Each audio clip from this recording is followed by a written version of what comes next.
ఓం శ్రీ మాత్రే నమః. అందరికీ నమస్తే అండి. Welcome to my RR Vidyanandi channel.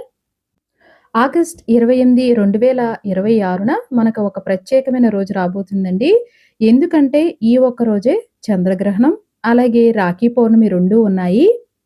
అసలు ఈ చంద్రగ్రహణం మన భారతదేశంలో కనిపిస్తుందా? ఎప్పుడు కనిపిస్తుంది?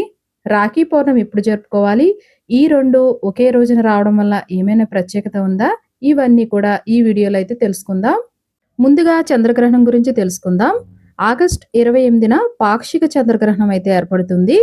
భూమి సూర్యుడికి, చంద్రుడికి మధ్యగా వచ్చినప్పుడు భూమి నీడ చంద్రుడిపై పడడంతో చంద్రగ్రహణం అనేది ఏర్పడుతుంది. ఈ 2026 సంవత్సరంలో రక్షాబంధన్ రోజునే రెండవ చంద్రగ్రహణం అయితే మనకు ఏర్పడుతుంది.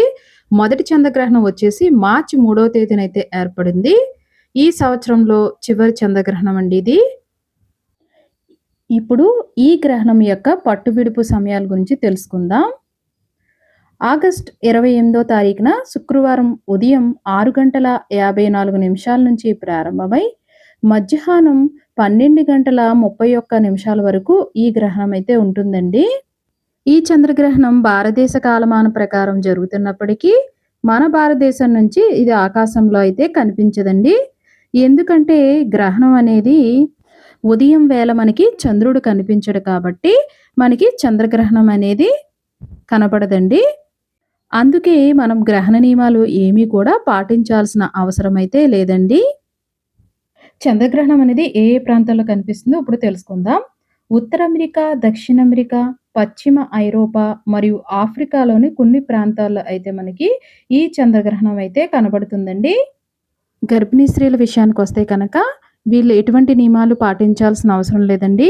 సాధారణంగా తీసుకునే ఆహారం తీసుకోవడం, నీళ్లు తాగడం, విశ్రాంతి తీసుకోవడం సరిపోతుందండి.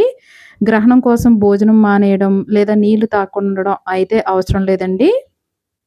వీళ్ళు చక్కగా అన్నీ కూడా తినేయచ్చండి. కాకపోతే కొంచెం ఇంటి పట్ట ఉండే వాళ్ళైతే కనుక చక్కగా లలితా సహస్రనామాలు, అలాగే దైవనామస్మరణ ఏదో ఒక మంత్రాలైతే పఠిస్తూ ఉంటే చాలా మంచిదండి. ఈ రోజునే మనకి రక్షాబంధన్ లేదా రాఖీ పౌర్ణమి కూడా ఉంది కాబట్టి ఆగస్ట్ 28 ఉదయం 9:48 వరకు అయితే మనకి రక్షాబంధన్ ఉంది కాబట్టి మనం ఈ రోజునే కూడా రక్షాబంధన్ అయితే చేసుకోవాలండి. ఈ రాఖీ పండుగ అనేది అన్నా చెల్లెలకి, అక్కా తమ్ముళ్ళ మధ్య ఉన్న ప్రేమ, ఆప్యాయత, అనుబంధానికి గుర్తుగా అయితే ఈ పండుగని జరుపుకుంటాం. ఈ రోజున శ్రావణ పౌర్ణమి కాబట్టి గత వారం ఎవరైతే వరలక్ష్మి పూజను చేసుకోలేదో వాళ్ళు ఇప్పుడు వరలక్ష్మి వ్రతాన్ని అయితే ఆచరించుకోవచ్చండి.